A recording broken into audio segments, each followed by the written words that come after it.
Then came the day of unleavened bread, when the Passover must be killed. And he sent Peter and John, saying, Go and prepare the Passover for us, that we may eat. So they said to him, Where do you want us to prepare?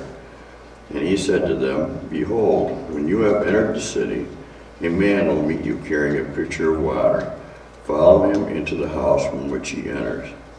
Then you shall say to the master of the house, The teacher says to you, Where is the guest room where I may eat the Passover with my disciples? Then he will show you a large furnished upper room. There make ready. So they went and found it just as they said to them, and they prepared the Passover. When the hour had come, he sat down, and the 12 apostles with him.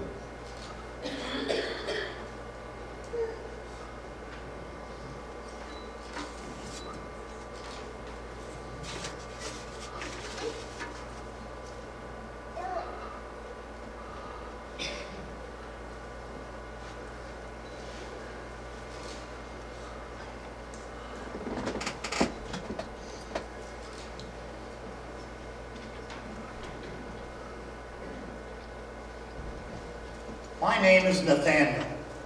I'm also sometimes called Bartholomew, and like many of the others, I am a fisherman. My home is in Cana of Galilee, where Jesus performed his first miracle, that of turning water into wine at the wedding feast.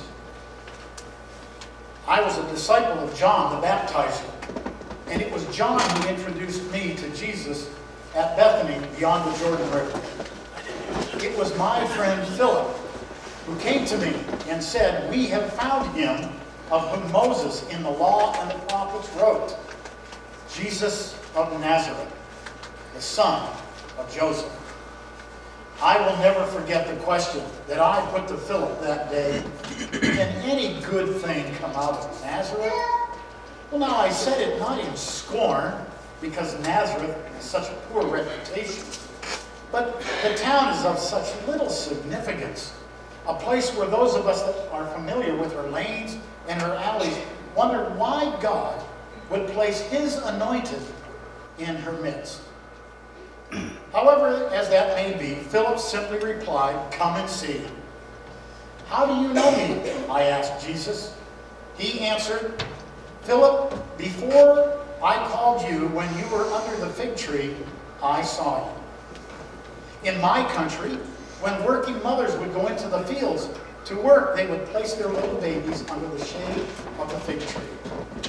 The large leaves would shelter the babies from the hot rays of the sun. So the master was actually telling me he had known me since the day that I was born. It was then that I confessed my faith. Rabbi, I said, you are the Son of God. You are the King of Israel. Since that time, I have served him as a disciple and a chosen apostle. Together with the others, I have walked through the villages of Galilee, the towns of Decapolis, and the streets of the holy city, Jerusalem. And now, when he is instituting this new ceremony that is to take the place of Passover, he tells us that one of us will betray him. How can that be?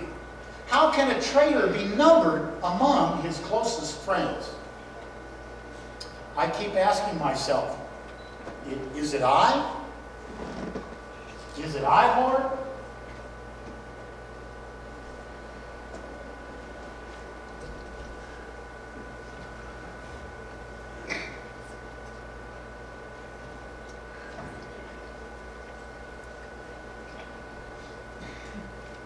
My name is James. They call me James the Little. Oh, there are a lot of Jameses. I just happen to be the smallest one, so I'm called James the Little. But a lot of you might know my father, Alphaeus. So those that know my dad call me James, son of Alphaeus. Our family is a proud family. We trace our roots clear back to the tribe of Gad. That's one of the 12 sons of Jacob. Never forget that first time I saw the master. I was going down the road, and I saw John the Baptist with a crowd of people down by the river.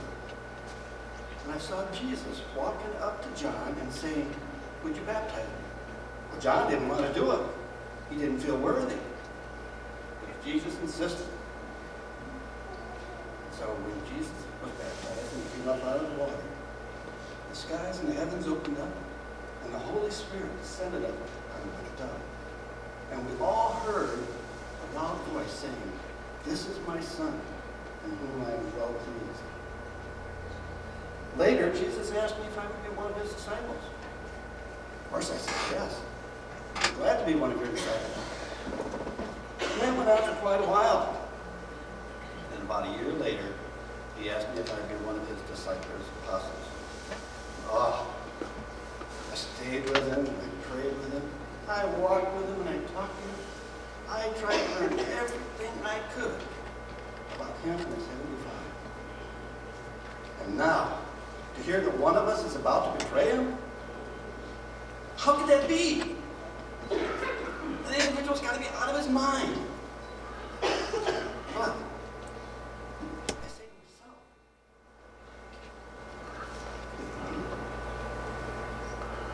Lord, maybe me?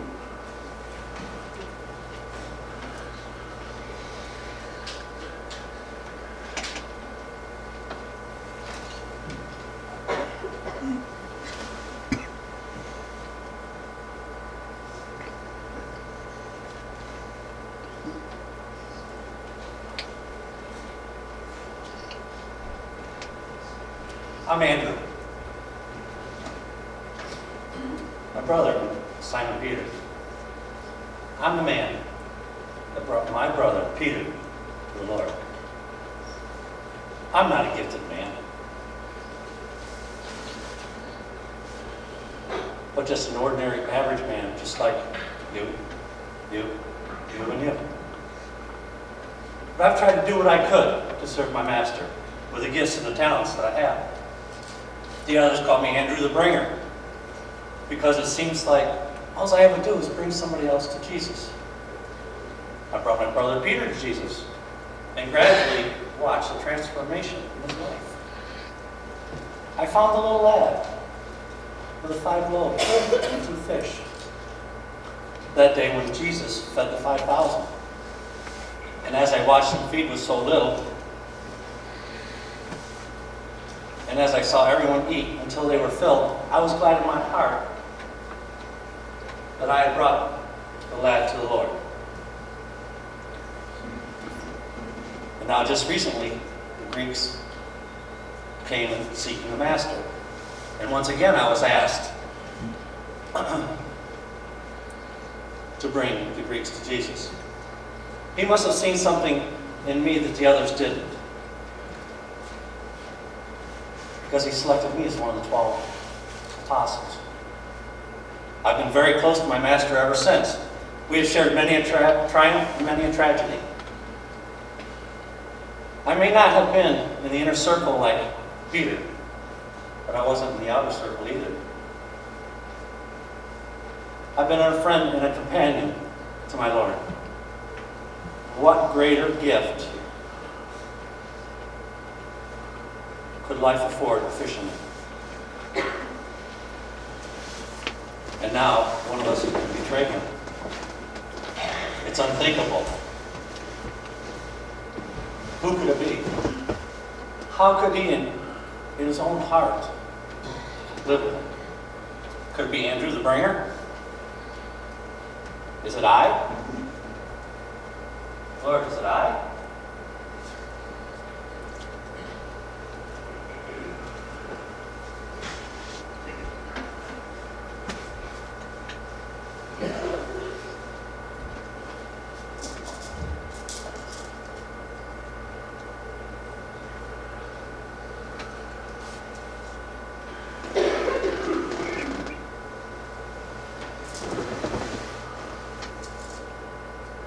All the others came from Galilee.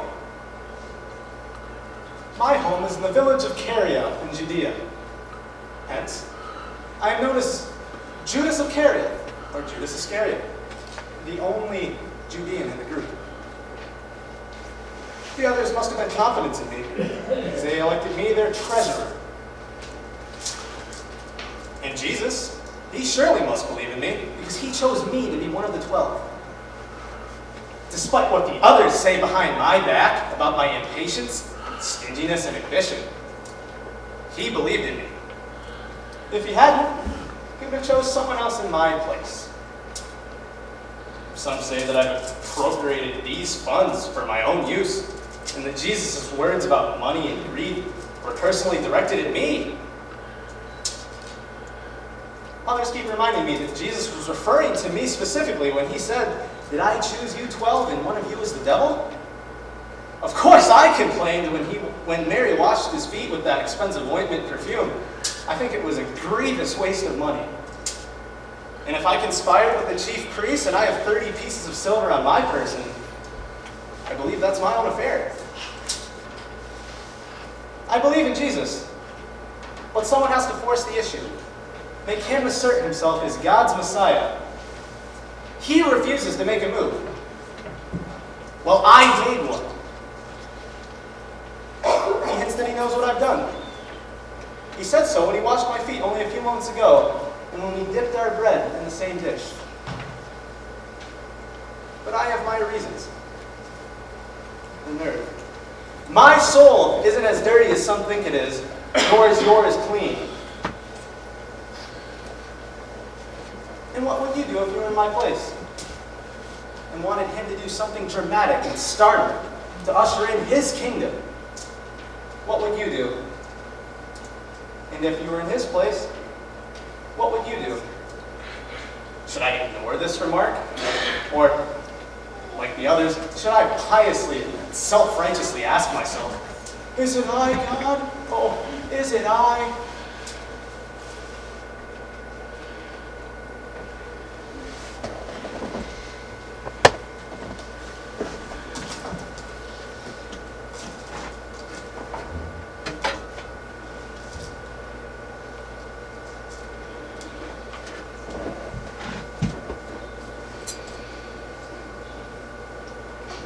My brother Andrew and I were fishing on the Sea of Galilee one afternoon, casting our nets out into the sea. When Jesus walked by and said, "Follow me and I will make you fishers of men," we immediately left our nets and we followed him. Later, he used our boat as a wayside pulpit from which to speak to the great multitudes that followed him. One morning, he said, "Simon, put out into the deep and let down your nets for a catch." He said, "Master, we've toiled all night and we've taken nothing. But at your word, I will let down the nets." We caught so many fish, and we had to summon other nearby boats just to help contain the catch. When we reached the shore, I fell at Jesus' feet and cried out, "Depart from me, O Lord, for I am a sinful man." But he told us that thereafter we would be fishing for men. In fact, he even changed my name from Simon to Peter, which means the rock. And when I confessed him as the Christ, the Son of the living God near Caesarea Philippi, he said, "On this rock will I build my church."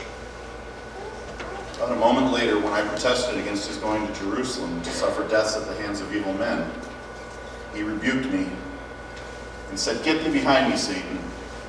So I'm a mixture of good and evil, of godliness and devilishness. I want to prove to him that my love and loyalty and devotion are genuine.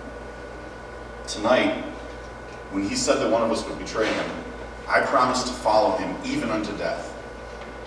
But he warned me that before the cock crows twice, I would have denied him 3 times. He prayed for me because he said that Satan wanted me so he could sift me like wheat. Even though the others call me the big fisherman, in his presence I feel small and unworthy. Will I deny him tonight before the rooster crows? And if I do, what will he do? Will he disown me? Will he deny me? Will he close the doors of his kingdom to me? Was he referring to me when he said, "One of you will betray me"? Oh, if I knew who the scoundrel was, I'd pierce his heart with this knife I hold in my hand. But maybe it would be my own heart that I would pierce. God grant it may not be so, yet I keep wondering and saying to myself, is it I, Lord? Lord, is it I?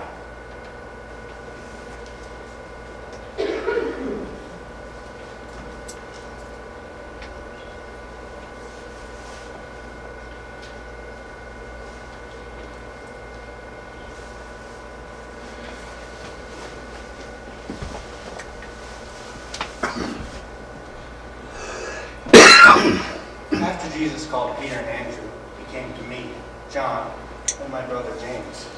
We were on our boat nearby, mending our nets with our father, Zebedee. And he called us, and we immediately left.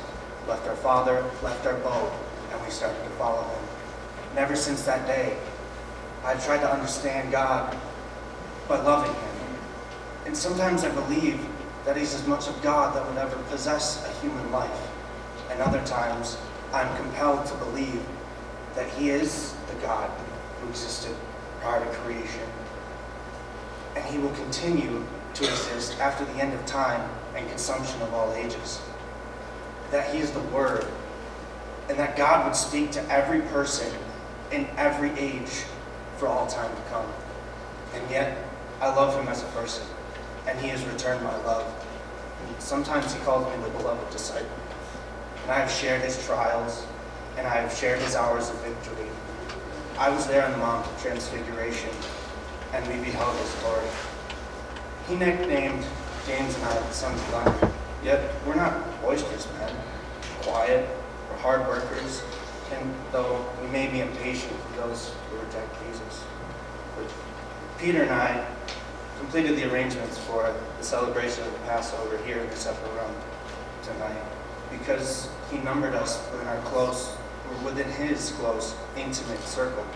And it was to me that he told his talk with Nicodemus when he said these wonderful words: "For God so loved the world that he gave his only begotten Son, and whoever shall believe in him shall not perish, but have everlasting life."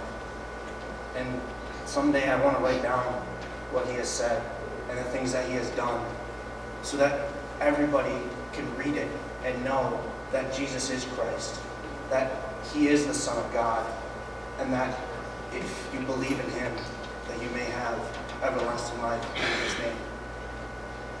And yet, he said that one of us is a betrayer.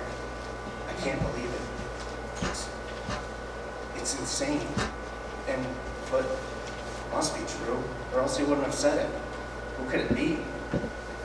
Surely not my brother. It can't be Peter or Andrew. But is it John, the beloved disciple? Is it me? God, is it me?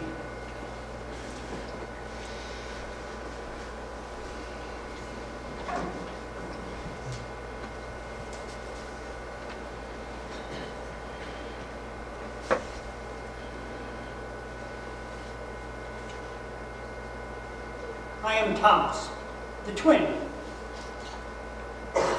or Thomas called Didymus, which means twin. While I do not look upon life as a pessimist, I do require proof of things before I believe. I want to see things with my own eyes before I commit myself. How many of you have said, "Oh, I'll believe that when I see it"?